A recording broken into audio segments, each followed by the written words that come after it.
What a past couple days. You wouldn't believe it if I even began to try to share it. The amount of bad luck that has happened in 2 days straight. Minor bad, well, kind of minors, but pretty comical. Took a couple guys offshore, I don't know, only about 10 miles. Turned into about an 8 to 10 foot swell out there. Fog came in. They didn't feel comfortable anchoring up for halibut, so we turned around to go back in. The big motor coughed, and all I had was a 9.8 horse outboard, steer it by hand to get back in. 10 miles just to get to the shoreline, then another 5 or 6 to get into the dock. Sucked. Then I decided to stop and fish anyway. On the way in, once we got close to shore, and then hooked these guys into a couple good fish. They lost a few. Then the downrigger was up. The downrigger is what makes sends the gear down to a depth in the water with like a 10-15 pound ball lead on there for a weight, which is expensive. Blasted that off. The boom of the downrigger dropped. Nobody's looking. Downrigger ball fell off. What else happened? I had a whole thermos of coffee dumped on me. Absolute accident, spillage in the boat, bouncing the way out first thing in the morning. So I was covered in coffee from neck all the way down to start the day off. Yeah, so spilled the coffee all over me. Got offshore, big motor coughed, so it's the filter and the injector, whatever. Still stopped the motor from running. Took forever to get back in on the small motor. Lost the lead cannonball. Caught a couple big fish. Lost a couple good fish. Then the downrigger itself shorted out and almost lit the boat on fire. It's like, good God, you got to be kidding me. The 2 guys on board were actually firefighters, professional firemen.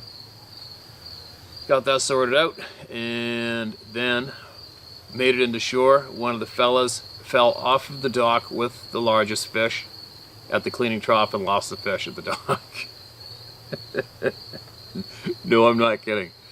Then what happened, I get a text from Sarah. She goes into my shop where all those antlers and everything are piled up while I build in there. She trips and completely slams her knee straight into the tine of one of the elk racks on the floor and harpoons her leg. Yeah. So that was quite the 2 days, right? So I basically went out there for 24 hours and raced back, and here I am, and everything's all out of control again. Never a dull moment. But anyways, let's get on with this shit. Enough about my crap.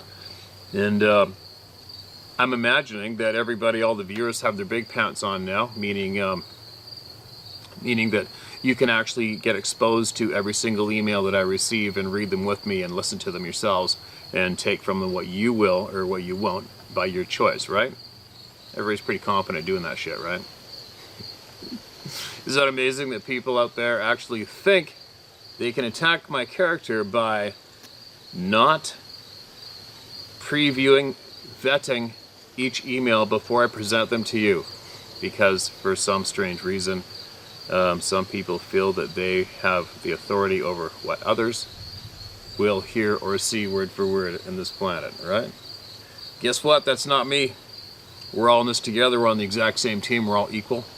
And every single person gets a voice, and every single one of us will hear that voice, and we will decide for ourselves what we'll take from it or what we won't. And that's how it goes in this channel. And that's probably why this channel is quite popular and why the Sniveling Pukes channels aren't quite so popular, because they love to control and make it about themselves. When are they going to learn that that's a mistake?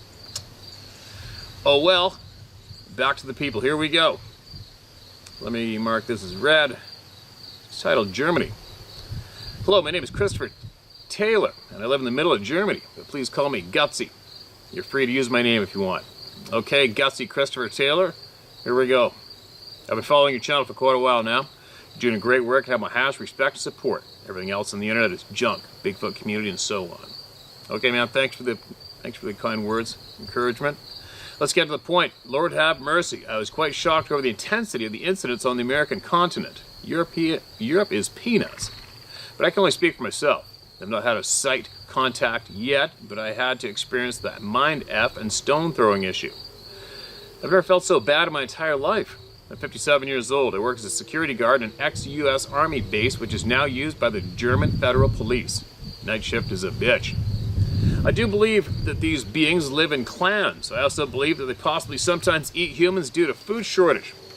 I guess we are easy as prey for a predator. But we also have the same problem as you. We are just always lied to from our governments. They just don't want to tell us the truth. My gut tells me that things will become a lot worse. This will be a great challenge for humanity. So this is it for today. I'll be writing again. I know what comes next. Thanks for your channel. I do know a little how to react and what I must see and do.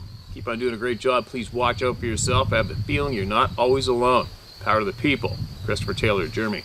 Thanks, Chris. Okay, I guess that, Gutsy. Thanks, Gutsy. I guess that means that you have had a couple of odd experiences. And if you could do us a favor, I'm curious. I'd like to know if you possibly go around Germany anywhere with your contacts, people you know, and if you square up with them, look them in the face and ask them the honest truth, if they know of anything or had any weird experiences around where you live. That'd be interesting to hear about that. Obviously shit goes on over there on that continent. Probably just as much as this one for sure. But it would be good if you wanted to find out and do a little digging and see if you could come up with something for us to hear about and learn about what's going on in Germany as well, right? I'm sure there's a lot of people there who want to get some shit off their chest, without a doubt. Thanks for writing in. All right, what do we got? Mark this as red. Mind communication with a Sasquatch. Hi Steve, I'm new to your channel and think it's very cool you're using the platform to get feedback with the objectives of better understanding Sasquatch and figuring out how the public can protect themselves. Herewith I offer my experience for everyone's consideration. This event occurred in 1972 when I was 13 years old. I'm 62 and a retired aerospace professional. The event occurred on the east face of Mount Marcy in Wilbraham, MA. I and 3 other friends built a small campfire in late afternoon in a large field about 200 feet from the tree line / base of Mount Marcy, just hanging out. I can't either confirm or deny that a small of wacky weed was enjoyed. Who cares? It's natural shit, isn't it? And when it started to get dark, I figured I would start my mile or so walk home on a trail over Mount Marcy. So I walked the 200 feet to the trailhead. As soon as I entered the forest, I found it quite dark as it faced east, away from the setting sun. There's a canopy of hardwoods that further shaded the trail. I was barefoot, so I was looking down, really paying attention, so I wouldn't step on any sharp rocks. About 15 feet along the trail, something on 2 feet started paralleling me from about 6 to 10 feet on the right, off the trail, with a stand of saplings. I immediately thought, that's not human. More on that later. But continued to seek my way in the near dark without showing my hand by acknowledging it was there. About 30 feet along the trail, began to bend to the right, such that the thing's trajectory path and mine would intersect, and I had the sense that I needed to do something about this quickly, so that nothing would happen. I conveyed a thought to it. I'm no threat to you, I'm just going home. I did this without losing stride, still watching where I put my feet. When I did this, it was much closer and rather behind me, but it abruptly stopped mid-stride. I continued home without incident. I think my communication kept me safe. Who knows what it was going to do? Okay, so these things can read your mind. You can also communicate with them that way. I think it's very important to not panic. Nothing makes a predator more excited than frightened prey. Be careful what you project. You could also convey the Lord's Prayer. I'm sure they would find that distasteful. So that's my story. It's a faithful account of my experience. Mine stuff is real. I've had many amazing experiences and they are typically not all pleasant. Example, death premonition, bridge failure, etc. Attached is my resume so you can see that I'm a regular, responsible, insane person. I think my spidey senses saved my skin that time. Thank you for your time. You may reveal my name if you like. Best regards, Jackie Steele. Jackie, thanks for that. Appreciate it. I am quite certain there is a lot of people out there watching and listening that can absolutely relate to what you just shared. Without a doubt. We've heard it too many times, right? We've heard it way, way too many times. And I think that when you have literally hundreds, thousands of people relaying the exact same experience to us, people that are not attached or related to in any way, each other in any way, we would be absolutely irresponsible to ignore them. That's what I feel. You guys feel what you feel, but that's my 2 cents. It all helps, right? It all helps. Figure it out.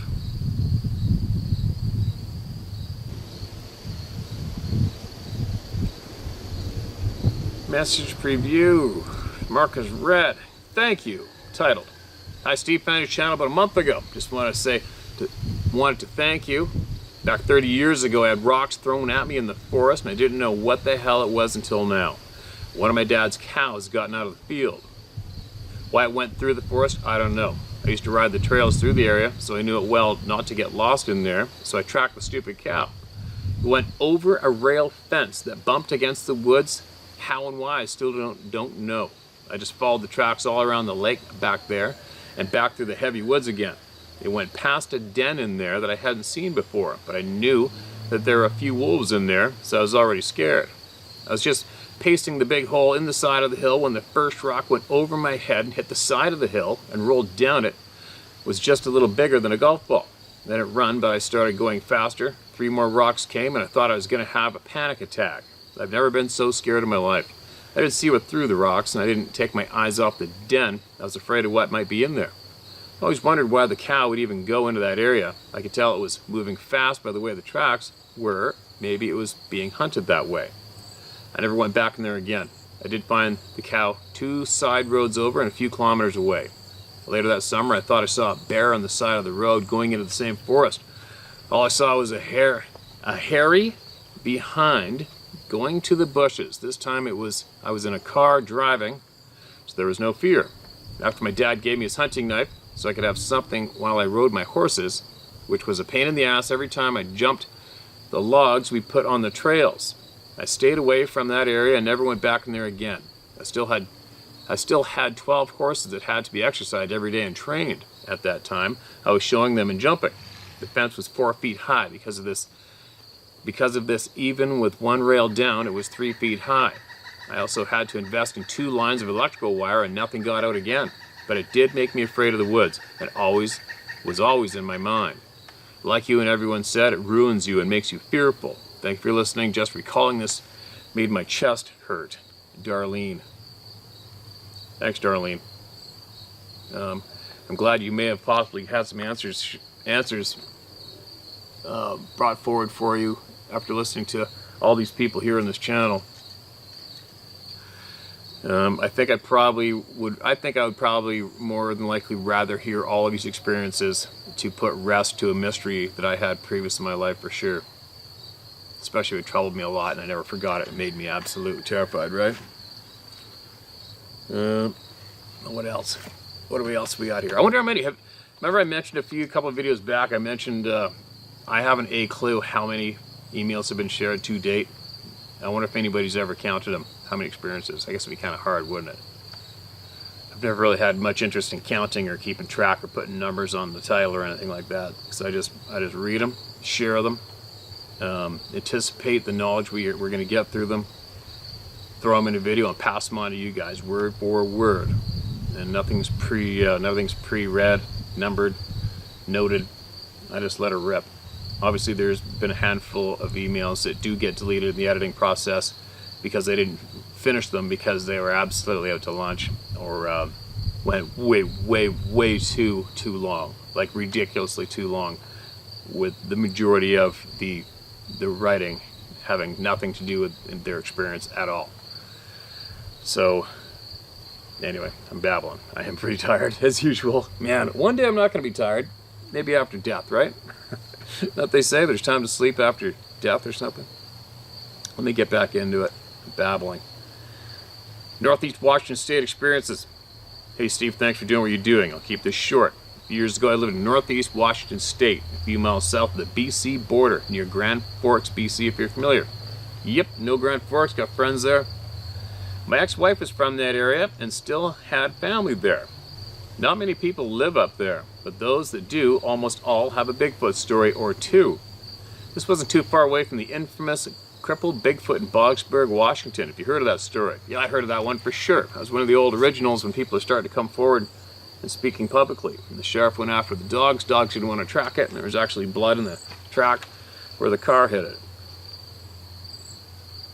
Anyway, one day when I was up in the Kettle Mountains, miles away from other humans, I was rock hounding, so I parked where I could, and I hiked about 3 to 4 miles in.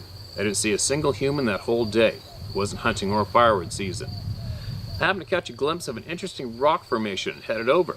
As I was walking towards the formation, I noticed that there was no noise at all. No wind, no birds, nothing. At the same time, I got the worst feeling of just terror. Again, I didn't see or hear anything, just this grip of terror. At the time, I heard what sounded to me like a big log was swung and hit another tree. Been there. I just heard the whoosh, then the loud thud. That exactly describes what happened to me one time. This caused me to nearly shit myself. By the time I realized what was happening, I was already doing my best impression of trying to run a 4-minute mile. That's never happened to me before or since. I went home and told my ex, and she said that her family has actually seen at least one of them a few times over the last few decades. It was totally gray-haired. They just saw it walking down the property and to the river to get water, I guess. The more I researched, the more I saw other reports in that area of a gray Bigfoot. Anyway, I think you touched on this in your show, but I think some people can sense/see these things and others can't, or their brain won't let them see it. Who knows? All I know is that I never wanted to experience that again. All I know is that I never want to experience that again. Keep doing what you're doing. Having a professional hunter talking about this stuff is very important. Thanks again. Feel free to use my name, my real name, Frank. Frank, appreciate it, man. Absolutely appreciate you taking your time to speak openly and freely here and share with everybody through me. Yeah, Grand Forks, it's really far south, isn't it? Yeah, a few friends of mine moved down there from Vancouver Island years ago. In fact, they love the hunting down there. What was I going to share with you guys?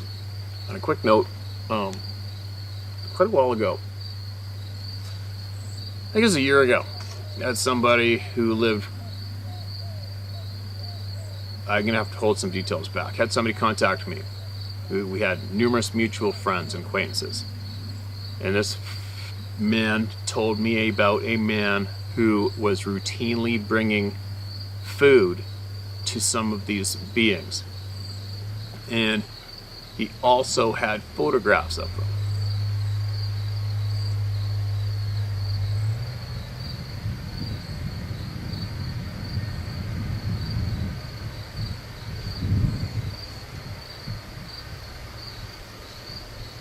What are the chances somebody's going to flash up an excavator or a tractor?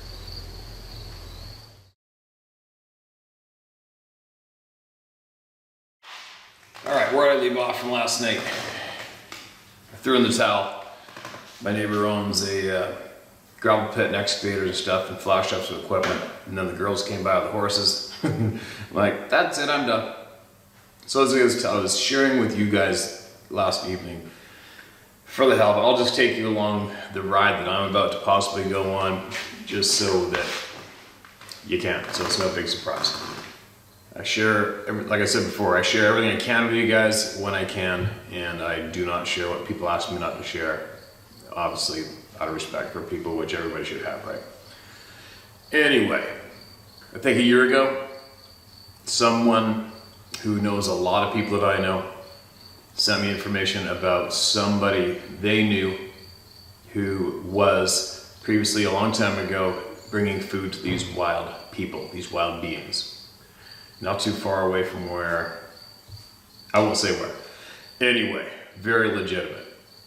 Emails back and forth with this man, and asked me not to share a lot of items he shared with me.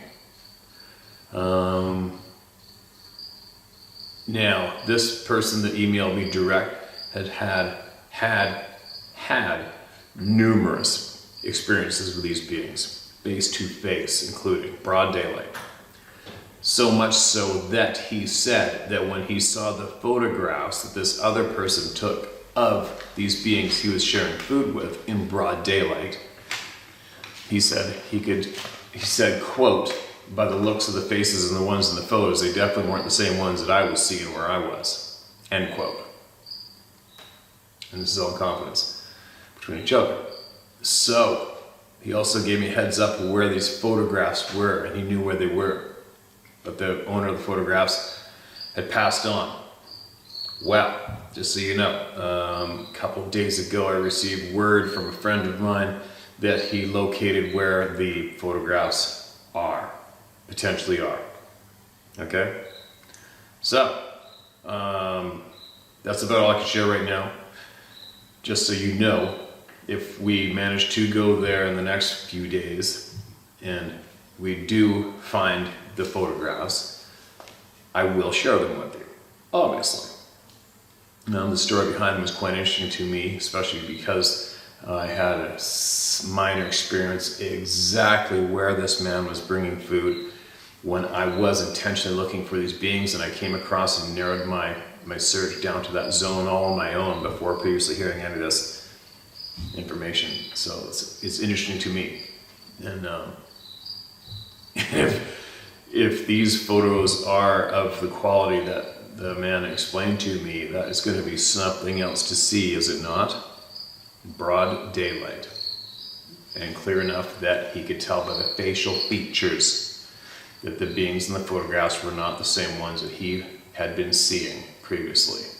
How amazing is that going to be if this all pans out? Anyway, so there you go. You now know what I know. Basically, mostly. Names and exact locations withheld for obvious reasons. Now, let's see what we got going on. I gotta share much more with you guys. Much coming in. Now, part 2 of an email you read on the 10th of June, 2020. Military professional. Sounds good to me, man. I will mark that as read. Now, part 2 of an email. Okay, professional. Hello again, Steve. It's been over a year since I sent you my encounter. Let me start by saying a big thanks to you for what you've done for all of us. The time you take to get these stories out means more than you will ever know. The weight it lifts off your shoulders is immense. It's going from strength to strength. The circle is growing. The platform to give some kind of peace to all. Excuse me. I only follow yourself, David Politis, Scott Carpenter. So many out there just want to make money and believe they know it all. Laugh my ass off.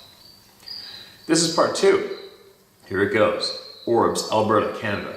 One early evening, myself and another decided to take a couple of wrecked vehicles out for a drive. We swapped, as I have never driven this type before. It's around 1,800 hours. We picked up a well-used route and off we went. Beautiful evening, blue skies. I spotted what I thought was a tracer rounds in the near distance. Shit, I thought, can't be. No live firing anywhere. Poachers maybe. I then realized there's no sound, nothing. I got to higher ground, stopped, could not take in what I was seeing. Around 7 red/orange orbs the size of soccer balls, zipping back and forth like they were playing. I didn't feel threatened at any time. My friend was seeing the same thing. I estimated they were about 75 meters away. I wanted to get closer, but what seemed like a short time, they just stayed at the same distance. We better get back. Going back, it's getting dark. Well, this isn't daylight to boot. Wow. My friend shouted. I forgot he was there. I looked back and the orbs just seemed to disappear as if melting away into the hillside. Looking around, I had no idea where they were. Off track and ours were the only ones around. I looked for the highest point and used the communication tower lights for a rough way back. A few days passed by and we get a visitor on camp. This man, well-dressed, in a suit. Not seen one of them in a while. I was on my way back to my work locker to get my wallet. I could see through the glass office window. I could see a heated debate going on, and the officer was giving as good as he was getting. Shit, I thought, must be about the other evening. We washed the vehicles down, refueled them, so I don't think they could pick them out. Big camp anyway, too many vehicles. I never thought about this for a long time after that night, that we never spoke about it, me and the other driver. I saw him most days, but never once acknowledged that evening. Why, I can't explain. That's very bizarre. One evening I was out having a few beers with the locals. One was telling how he spent the night in jail for fighting with soldiers. He said he was chatting to a friend, told him the FBI was in town, but did not know why. This guy had a civilian job on the base, been there a few years, knew everyone. Another soldier had gone missing. Later, picked up miles away from his unit. This happened many times. I've also witnessed this myself. Also said that a group of soldiers came in off an exercise cut short due to a problem with large game in the area causing problems. Ripped a hole in a refueling tank? Well, that's a new one on me, LOL. Well, Steve, that's my end. Thanks for listening. P.S. I've been raised to think for myself, have an open mind, don't follow the crowds. Teachers aren't always right. Don't follow the crowds. Teachers aren't always right. My dad would say he was right. Take care, Ian. That's interesting, Ian. That'd be frickin' bizarre to see a bunch of lights ripping back and forth in the timber in broad frickin' daylight or in the evening. Anytime. I haven't seen that. I have seen some odd lights, for sure.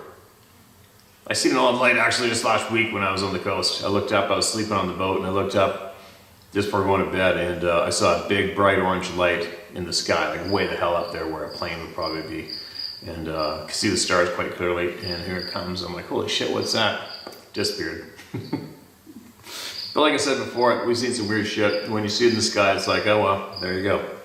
Now what are you gonna do? Just like I did now. Share it online, tell somebody, big deal, saw a light in the sky. Bright, disappeared. Add it to the other 2 million people that have seen similar things, right? Oh, just what you said in your email too, man, was about a soldier going missing and showing up miles away. Yeah, I've had a few of those accounts shared to me directly from an employee of the United States government who's been talking to me on the side privately. And he told me a few of those encounters. One of the military guys he told me about, they found his clothes are basically shredded off his body. Bizarre, right? All right, here we go. Another one. Mark it as red. Share my story. This is the first message from Uncle Bob. Dear Steve, my name is not important, but some people will recognize who I am when I say that I am Uncle Bob. I repossess motor vehicles for a living nowadays. Well, that can't be that much fun. But I grew up running around the forest behind the house I grew up in, which was in a suburb of a small town on the Great Plains of the US of A. The forests are the setting of two of the three experiences with these beings that I will share with you at some point in the coming months. The fact that I have these experiences is all the credibility I or anyone else needs. Hunting cred, tracking cred, survivalist cred, street cred, military cred, civilian cred, law enforcement cred. Many years of this, that, or the other cred, none of this adds up to a hill of beans. Having the experience of being a member of the Club of No Return is the only important thing here. And thank you for that, Steve. And for that, I thank you, Steve. All right, man. You are very welcome.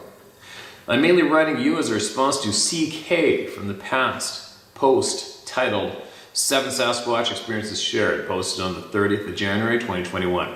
CK had shared his traumatic experience from one of the forest folk and stated he wished he could seek professional psychiatric help so he could work through his trauma. Anyone who has seen one of these beings or who has been harassed by one has had a traumatic experience so intense that they most likely have PTSD, and they do need professional help to be relieved of that burden. Here's my experience with that. I've been seeing therapist X for many years because I had PTSD and the associated depression since I was a very young child and I wanted to get well. I don't recall what led me to tell X about my encounter, but I did. X then asked me why I'd never talked about this before, and I said that people think you are crazy when you talk about it, so I never talk about it anymore. X said that Bigfoot isn't real, to which I replied, that is what people think until they actually see one. Before I related my encounter to X, I stated that Bigfoot, as portrayed in the mass media, is a hoax. Bigfoot is something paranormal, of supernatural, and there is only one Bigfoot that somehow manages to appear all over the place in front of poor unsuspecting fools who sound as though they are crazy when they tell others that what they experienced. I made clear to X that the forest folk, or forest people, as I call them, are normal and natural. They have populations all over the United States and use wooded areas near river systems to live in and move in, around in, because those places are wilderness areas that humans don't go to, except in very well-marked places. They're living very close to us without us even being aware of it. They hide from us, and they are very, very good at it. I went on to say that there are probably apex predators of apex predators hunting as well as gathering wild growing vegetation, mosses, mushrooms, and the like for food. I speculated they live in small family groups dominated by alpha males, somewhat like gorillas. I then proceeded to give X a detailed account of my encounter. X had been very concerned about what I was saying, as in, maybe I should look into having Uncle Bob. X told me that they would look into it and we would talk about it more in our next session. A few weeks later, I went to my next session with X. Quite a lot of apprehension. Was I walking into an intervention where the men in white coats would put a straitjacket on me and take me away to the funny farm? After I sat down, X looked at me and said, I've done some research into the topic and I found that it's possible that a species of upright bipedal primates that I described was plausible. I cannot describe the huge sigh of relief I let out. X had said that there was too much video and photographic evidence. It was too compelling and unexplainable to flat out reject the hypotheses that there is such a species of primate. There are also people who post videos of analysis of videos and photographs that X found helpful, especially the ones who claim that they do not know what it is they are looking at exactly, but whatever it is, it ain't a human being. At the time of my sessions with X, I'd already been seeing an eye movement desensitization and reprocessing therapist to help me overcome my PTSD. My encounter with the Sabe just became another event, not of many, to reprocess to that end.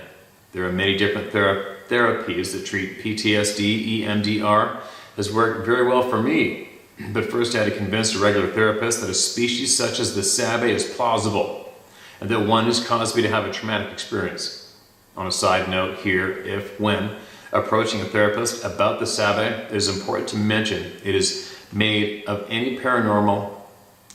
It is important that no mention is made of any paranormal or supernatural abilities that they may or may not have. Specifically, talking about mind speak, telepathy, portals, UFOs, orbs, teleportation, healing powers, or whatever, will most likely cause a therapist to seek the assistance of a psychiatric ward. It is okay to believe in such things, just don't bring them up in a standard therapy session.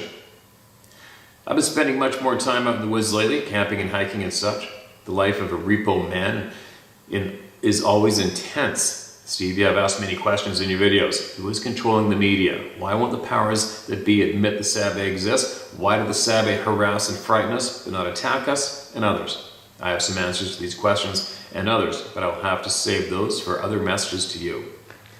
At any rate, there is an old African proverb that goes something like, if you want to go fast, travel alone. If you want to go far, travel with others. Steve, let's see how far you and I can, and all of our other club members and friends can go with this. Thank you for sharing this part of my story with everyone. Highest regards, Uncle Bob. That's interesting, Uncle Bob. That's interesting to hear someone who has spoke to a therapist about this topic. I've never spoke to a therapist firsthand myself. Probably should have a few times, but I do have a couple friends who are educated, went through university, got their degrees to be therapists, psychologists, but they chose other fields. But I don't know. Sometimes I might have a shitty attitude towards that. Possibly when I think of, when you go through life, especially if you're going through a big chunk of life, and then you're going to go see a therapist to address some things that might be bothering you. But then I would like to know what their background is. What have they gone through? What have they experienced? You know what I mean? Like, it's a confusing topic for me because I just don't know enough about it. But then unfortunately you do remember the dark stories when it comes to therapists or psychologists. Unfortunately, it's just like anything else. You can do 10 great jobs, and if you're a contractor or whatever, a restaurant, you can do 10 great meals, you do one bad meal, it goes a mile online. And you try to counterattack that sometimes, you try to counterattack the typical human reactions, reacting instead of thinking. Like as an example, when I think about therapists, my brain always shoots back straight to a beautiful girl I knew years back who had some very unfortunate times as a young girl, a child, getting molested by a close family member. Later on in her adult life, she's finally gave in to her pains and she was going to get therapy from a therapist. What does the therapist try to do? Tries to have sex with her. It's like, holy shit, that's pretty nasty. Like, how would somebody go about finding the right person to spill their guts to if they're troubled about this topic or any other topic? That might possibly be a task in itself too, right? is to find the people that you are safe to go see and talk to. Because it's kind of be counterproductive. I'm trying to picture going to go see a therapist about your PTSD from the Sasquatch that might have given you out in the wilds alone, and then you have to precondition your thoughts to make sure you don't slip up with the actual real truth when you go talk to this person. Well, why would you even go talk to that frickin' person then, you know? This is just my brain though, it's my thoughts. But anyway, interesting email, gets me thinking, because I haven't thought at all about the therapy side of this whole experience myself. So I'm glad you brought it up, I'm glad you shared it with us, and I'm quite sure a lot of people are going to chime in on this, whether it be in the comment section below or in emails. Speaking of emails, since I made that share on the Rumble channel of what I heard from that doctor considering an issue that's around the planet right now, just so you guys know, it's amazing to me what some of the population does with anything, how they react. After I came forward explaining that I am trying to promote every single human out there to gather all the information and knowledge they can, and to be able to speak freely and openly about any topic they want, and to openly ask any questions they need answered when it comes to any topic. That's what I was pushing in that video share a few video shares back. And then I went on to share what I had heard while I was digging for information myself from a doctor. And I shared that on the Rumble channel because it's not safe to share it here on YouTube, unfortunately, right? And this is how some people reacted. This is what's first frustrating to me about humans. How many humans do not think correctly and cannot hear words, but without reacting, instead of taking the words in clearly, listening, and then adding to the conversation. Here's an example. I was pushing in that email a few video shares ago exactly what I just said. We deserve the right to look into every single topic we can thoroughly, both sides of the coin, all the knowledge we can, before we make a responsible choice for our health or our future. That's all I said. Here's an example of reacting. Somebody goes out of their way to basically write me a novel in an email. And I think there's a second or third paragraph. I got to the part where they said, you know, I just can't believe that you were promoting that the pandemic is a farce, is a joke. Deleted the email right away. I'm like, oh my God, you gotta be kidding. It's like, how do you, what do we have to do to talk to people clearly, to get them thinking and not reacting? Like seriously, you can't look at a camera from 3 feet away like I am right now and say to the people blatantly, hey man, you deserve the right to be able to speak out loud about a topic, ask questions out loud about a topic, and receive the answers without being suppressed and shut the fuck up, right? That's what I was promoting in that video, and you would not believe how many people wrote to me blowing a Karen-esque gasket saying, I can't believe you're promoting the pandemic as a fraud, as a joke, as it's not existing. Numerous people wrote those words to me. Isn't that amazing? Anyway, I'm getting off track here. I don't even know what I was talking about. I'm starting to babble so much. But anyway, yeah. Let's get on to some more shares. More shares. Thank you so much for sending that email in. I'm sure a lot of people are going to touch on it. Now, what do we got? 3 encounters, 1 for sure sighting. Hey Steve, thanks for giving us the platform to speak and share the knowledge of the people to the world without ridicule. Excuse me. I love your no BS attitudes towards everything. I've got 1 for sure sighting, 1 I saw, another one I was shadowed out of the woods by something, and then I saw 1 of these cloaked figures. Not sure if that is a Sasquatch, but a lot of people I've opened up to with the story have had similar stories to mine. My name is Samuel Anderson. I'm from South Florida, but I'm living now in Georgia. I moved up here to take care of my grandparents who had cancer and Alzheimer's. I'm just a regular 34-year-old guy, so here are my encounters in order from how they occurred.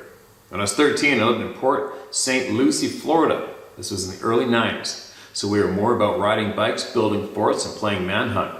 My buddy who lived in my neighborhood, Jimmy, he was a few years older than me, his brother built this rad tree fort about a half a mile behind this middle school. So we would go out there a lot and just mess around. We saw bobcats and panthers out there before. One day I went out there by myself, rode my mountain bike through the trails and got to the fort and was just hanging out. You could see the soccer field behind the middle school when you got to the top deck of the tree fort.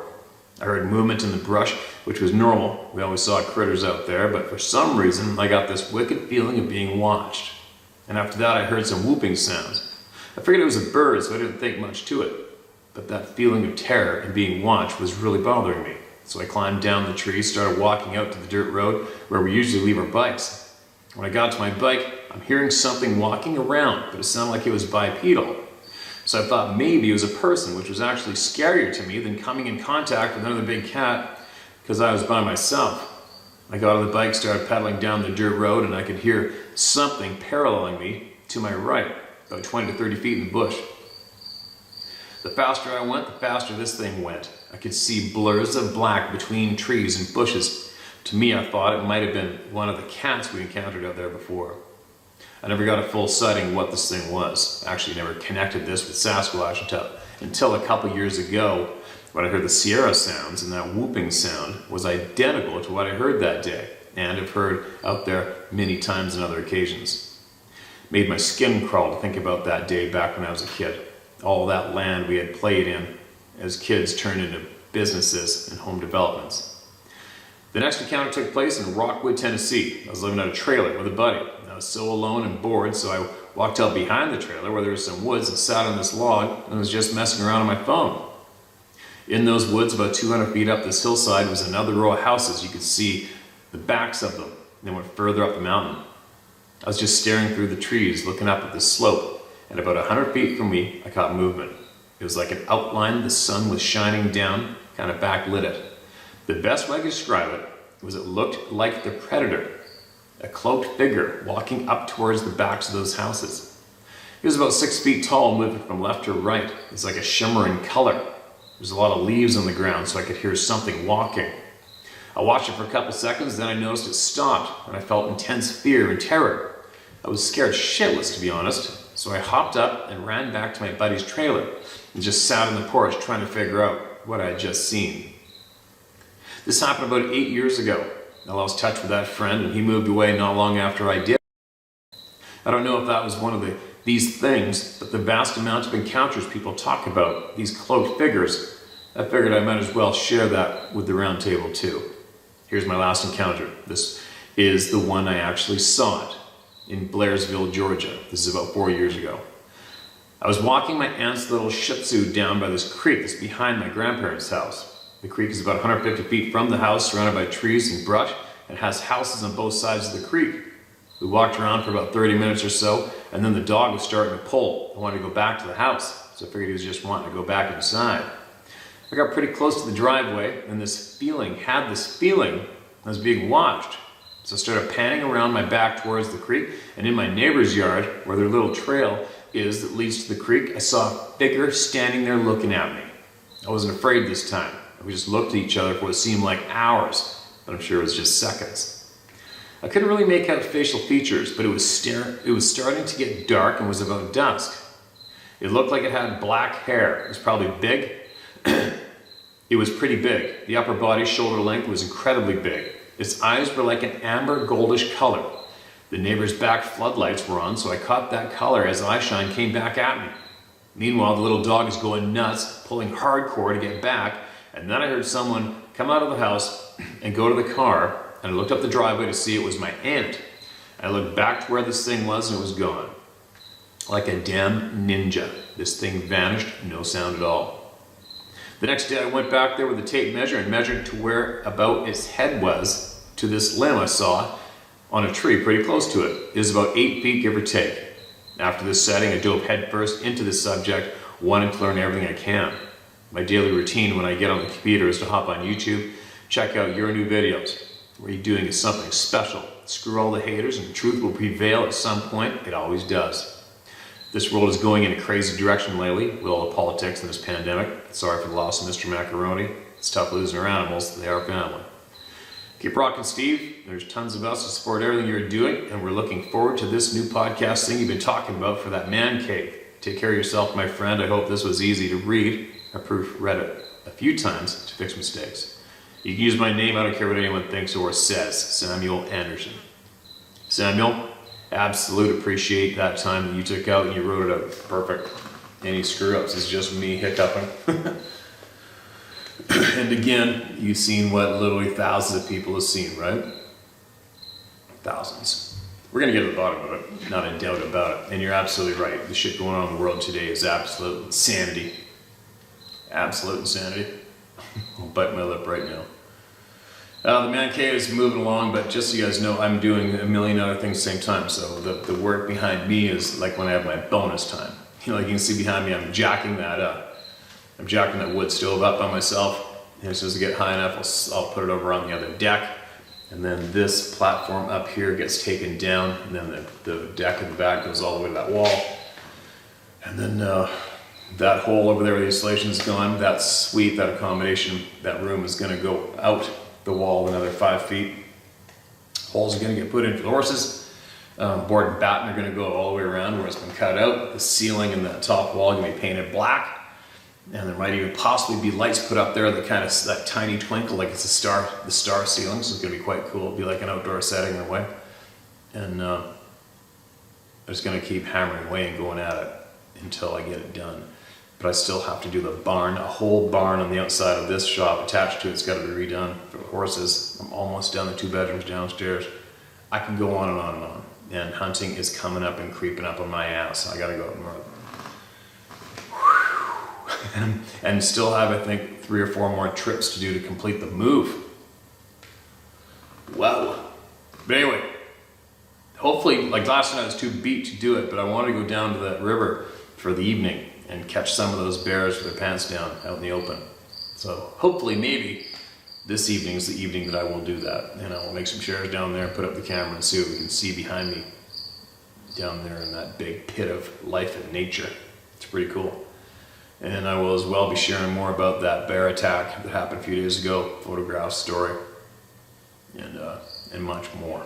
So keep your experiences coming in, keep speaking out loud. Don't forget, this is all about you. Everybody's equal, we're on the same team, all right? And nobody qualifies to dictate what you or I get to see, hear, or read, or say. Period.